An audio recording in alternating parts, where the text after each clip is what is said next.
यह बात उस समय की है जब गौतम बुद्ध अपने शिष्यों को जीवन के गूढ़ सत्य और धर्म का मार्ग दिखाने के लिए उपदेश दिया करते थे।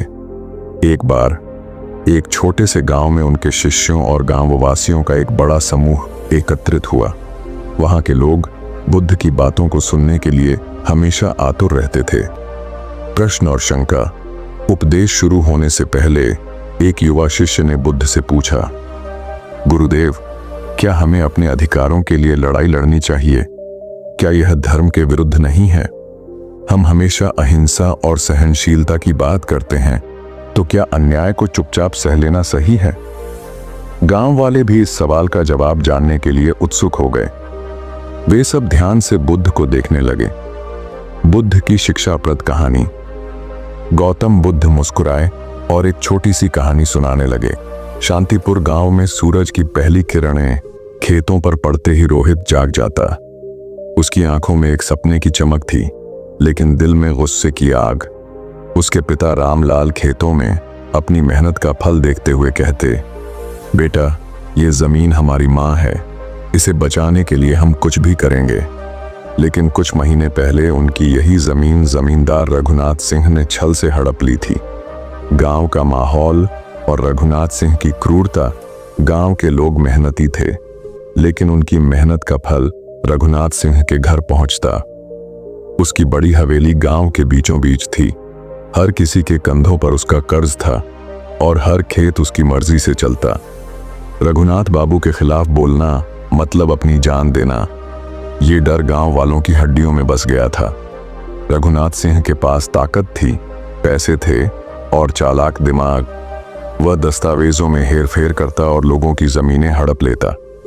जब रोहित के पिता ने उधार चुकाने के बाद भी अपनी जमीन वापस मांगी, तो रघुनाथ ने कहा, यह जमीन अब मेरी है, जाओ और किसी से शिकायत करने की हिम्मत मत करना।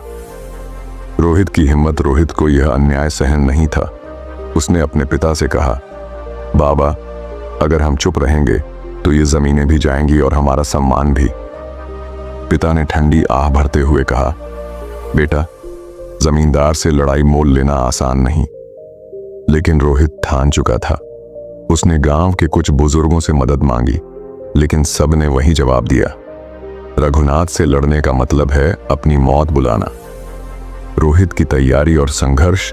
अगले दिन रोहित ने अपने पिता के पुराने दस्तावेज निकाले और ध्यान से पढ़े।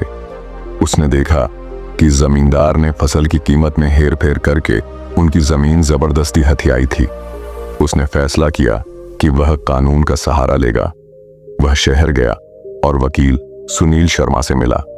वकील ने कहा, लड़ाई आसान नहीं होगी, लेकिन अगर तुम्हारे पास सबूत हैं तो हम जमींदार को हरा सकते हैं। गांव वालों का साथ और रघुनाथ की साजिशें। रोहित ने गांव में जाकर सभी किसानों से बात की। उसने कहा, आज मेरी जमीन गई है, कल तुम्हारी जाएगी। अगर हम मिलकर खड़े होंगे तो रघुनाथ कुछ नहीं कर सकेगा। धीरे धीरे कुछ किसान उसके साथ खड़े होने लगे। यह बात रघुनाथ तक पहुंची। उसने रोहित के परिवार को डराने के लिए अपने आदमियों को भेजा, लेकिन रोहित ने गांव वालों के साथ मिलकर उनका सामना किया। अब तक पुलिस भी इस मामले में दिलचस्पी लेने लगी थी। कोर्ट की लड़ाई और रोहित की जीत। 6 महीने की लड़ाई में रघुनाथ ने अपने पैसे और ताकत का इस्तेमाल किया, लेकिन रोहित के पास सच्चाई थी। उसने गांव वालों की गवाही और दस्तावेजों की मदद से साबित कर दिया कि रघुनाथ ने धोखाधड़ी की थी। कोर्ट ने न सिर्फ जमीन वापस लौटाने का आदेश दिया, बल्कि रघुनाथ को जुर्माने के साथ सजा भी सुनाई। गांव का बदलाव और नई शुरुआत। रोहित की जीत ने पूरे गांव को बदल दिया। अब लोग जमींदार से डरने के बजाय अपने अधिकारों के लिए खड़े होने लगे। रोहित का नाम गांव में साहस और ईमानदारी का प्रतीक बन गया। गौतम बुद्ध अपने शिष्य के चेहरे पर संदेह की रेखाएं देख रहे थे। शिष्य ने कहा, गुरुदेव, आपकी बातों का महत्व समझ में आ रहा है, लेकिन यह कैसे तय करें कि कौन सी लड़ाई सही है और कौन सी नहीं? मैं अभी भी उलझन में हूं।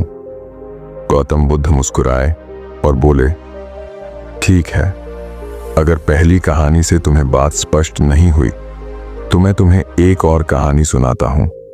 इस बार ध्यान से सुनो। शांतिपुर गांव की मिट्टी में मेहनत की खुशबू थी, लेकिन सपनों की फसल यहां कम ही उगती थी।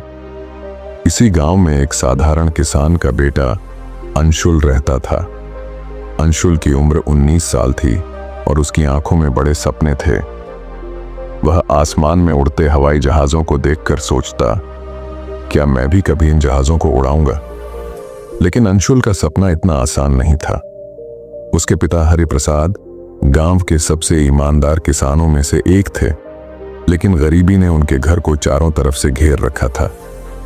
हरिप्रसाद कहते, बेटा, हम जैसे गरीब लोग सपने देखते हैं, लेकिन उनकी कीमत चुकाने के लिए हमारे पास कुछ नहीं होता। मेहनत कर और अपने हालात को स्वीकार कर ले। अंशुल अपने पिता की बात सुनकर शांत हो जाता, लेकिन उसका दिल कहता, मेरे सपने पूरे हो सकते हैं अगर मैं अपनी मेहनत पर यकीन करूं। मुश्किल हालात और पहला कदम गांव में शिक्षा के साधन कम थे। अंशुल ने अपनी पढ़ाई गांव के सरकारी स्कूल में की। उसके पास पढ़ाई का सिर्फ एक ही साधन था, पुरानी किताबें जो उसने दूसरों से मांगी थीं। एक दिन उसने शहर में होने वाले एक स्कॉलरशिप एग्जाम के बारे में सुना। यह परीक्षा उन छात्रों के लिए थी जो पायलट बनने का सपना देखते थे, लेकिन वहां तक पहुंचने के लिए 50 किलोमीटर दूर शहर जाना था और उसके पास किराए के लिए पैसे भी नहीं थे। उसकी मां कमला देवी ने अपनी चूड़ियां बेच दी और कहा, जा बेटा, ये पैसे ले जा और अपनी परीक्षा दे। अंशुल ने मां के पैर छुए और वादा किया, मैं आपकी कुर्बानी बेकार नहीं जाने दूंगा। शहर पहुंचकर अंशुल ने परीक्षा दी, लेकिन वह पहली बार असफल हो गया। यह उसके लिए एक बड़ा झटका था। वह मायूस होकर गांव लौटा, लेकिन उसकी मां ने उसे ढांढस बंधाया। असफलता से सीख लो बेटा, कोशिश करने वाले की हार कभी नहीं होती, मां ने कहा। अंशुल ने दुगुनी मेहनत शुरू कर दी। उसने गांव के बच्चों को ट्यूशन पढ़ाना शुरू किया ताकि कुछ पैसे कमा सके और अपनी पढ़ाई जारी रख सके। रात को वह लालटेन की रोशनी में पढ़ाई करता और दिन में खेतों में काम करता। गांव के कुछ लोग अंशुल का मजाक उड़ाते, पायलट बनेगा, पहले अपने खेत का कर्ज चुका। हमारे जैसे लोग आसमान में नहीं उड़ते, जमीन पर चलते हैं। लेकिन अंशुल ने इन बातों पर ध्यान नहीं दिया। उसने अपने संघर्ष को और मजबूत किया। वह खुद को याद दिलाता, सपने उन्हें मिलते हैं जो हार मानना नहीं जानते। तीसरी बार अंशुल ने स्कॉलरशिप परीक्षा दी। इस बार उसने अपनी मेहनत और विश्वास के दम पर न सिर्फ परीक्षा पास की, बल्कि पूरे राज्य में टॉप किया। उसे पायलट की ट्रेनिंग के लिए एक बड़े संस्थान में चयनित किया गया। उसके गांव में यह पहली बार था जब किसी ने इतना बड़ा मुकाम हासिल किया। गांव वाले जो पहले उसे हतोत्साहित करते थे, अब उसकी तारीफ करने लगे। ट्रेनिंग आसान नहीं थी। अंशुल को अंग्रेजी सीखनी पड़ी, अनुशासन और तकनीकी ज्ञान में महारत हासिल करनी पड़ी। कई बार उसे लगता कि वह हार जाएगा, लेकिन उसकी मां की बातें उसे याद रहती। अगर तुम्हारे सपने सच हैं तो उन्हें पूरा करने की ताकत भी तुम्हारे भीतर है, मां ने कहा था। ट्रेनिंग पूरी होने के बाद उसे अपनी पहली उड़ान की परीक्षा देनी थी। परीक्षा के दिन जब वह कॉकपिट में बैठा तो उसे अपने पिता का संघर्ष और मां की कुर्बानी याद आई। उसने अपने सारे डर और शंकाओं को पीछे छोड़ दिया। उस दिन अंशुल ने अपनी पहली उड़ान पूरी की। जब वह हवाई जहाज से नीचे उतरा तो उसके प्रशिक्षक ने कहा, तुमने साबित कर दिया कि असंभव कुछ नहीं है। अंशुल अपने गांव लौटा तो लोग उसकी जीत का जश्न मना रहे थे। जिन लोगों ने कभी उसका मजाक उड़ाया था, वही अब उसे अपना हीरो मानने लगे। उसके पिता ने गर्व से कहा, मुझे कभी लगा था कि सपने हमारे लिए नहीं हैं, लेकिन आज तुमने मुझे गलत साबित कर दिया। अंशुल ने अपनी मां को गले लगाया और कहा, आपकी कुर्बानी के बिना मैं यहां तक कभी नहीं पहुंचता। अंशुल की कहानी यह सिखाती है कि सपने देखना आसान है, लेकिन उन्हें पूरा करने के लिए मेहनत, धैर्य और संघर्ष की जरूरत होती है। असफलता एक पड़ाव है, लेकिन हार मान लेना अंत। अगर आप में हिम्मत है तो कोई सपना बड़ा नहीं होता। शिष्य अब मुस्कुराया और बोला, गुरुदेव, अब मुझे समझ आ गया। हमें न तो किसी अन्याय को चुपचाप सहना चाहिए और न ही बिना सोचे समझे लड़ाई करनी चाहिए। हमारी लड़ाई सत्य, बुद्धिमानी और साहस पर आधारित होनी चाहिए। गौतम बुद्ध ने सिर हिलाया और बोले, यही धर्म का मार्ग है। सच्ची लड़ाई वह है जो सत्य और न्याय के लिए लड़ी जाए, लेकिन उसे लड़ने का तरीका धैर्य और विवेकपूर्ण होना चाहिए।